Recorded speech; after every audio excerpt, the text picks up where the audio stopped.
Hi, I'm Tim. Welcome and thanks for logging on. If you love this watch, email me, tmosso@thewatchbox.com. It's in the description below. Your purchase and pricing email question line for buying this or any watch you see on any of our platforms. Please reach out to me directly. Email tmosso@thewatchbox.com for pricing. In 1998, IWC expanded its Pilot's line by launching the Pilot's Watch UTC, a dual time developed for travelers, aviators, and those with far-flung relations or business associates. This is a watch that is outstanding for tracking 2 time zones simultaneously, and as a product of a kinder, gentler era of watch design, it's beautifully sized at 39 millimeters in stainless steel. Reference 3251-01. It's quite thin as well, 12.3 millimeters thick in the pre-display caseback era. From lug tip to lug tip, 48 millimeters with a 20 millimeter spacing between the lugs.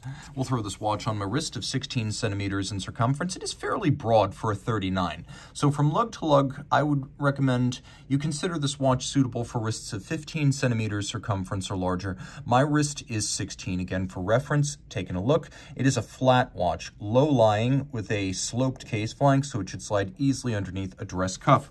The strap is remarkably robust as we have overlaid leather. I think leather stitched on leather is called broguing. It is calfskin with a contrasting stitch in aviator's fashion. We have a little bit of an ecru coloration giving us a simulated patina tone on the strap stitching.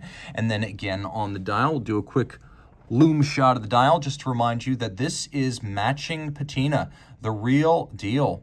It was an original tritium dial, but you could see almost immediately the tritium starts to fade. And so it rapidly fades to black. Taking a look at the buckle, it is polished and satinated. And then we have a case defined more or less by the integration of its tapered lugs.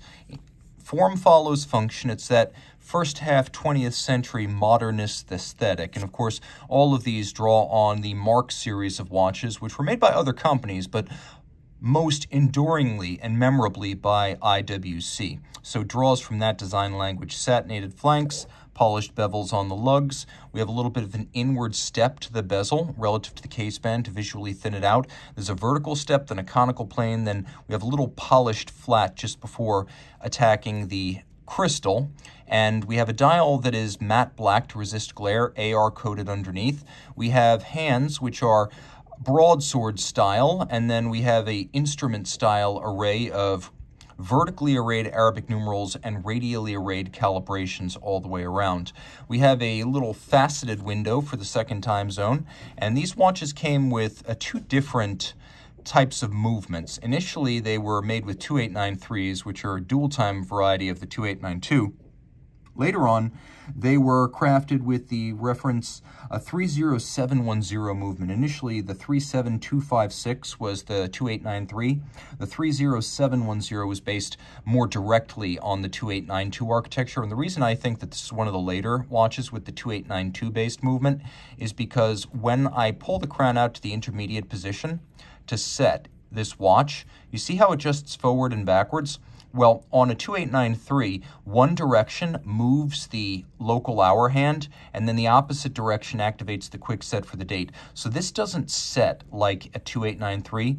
It operates more like a 2892 with a dual time complication added. And of course, if I pull the crown out all the way, I activate the hacking or stop seconds. The intermediate position allows me to adjust my local hour.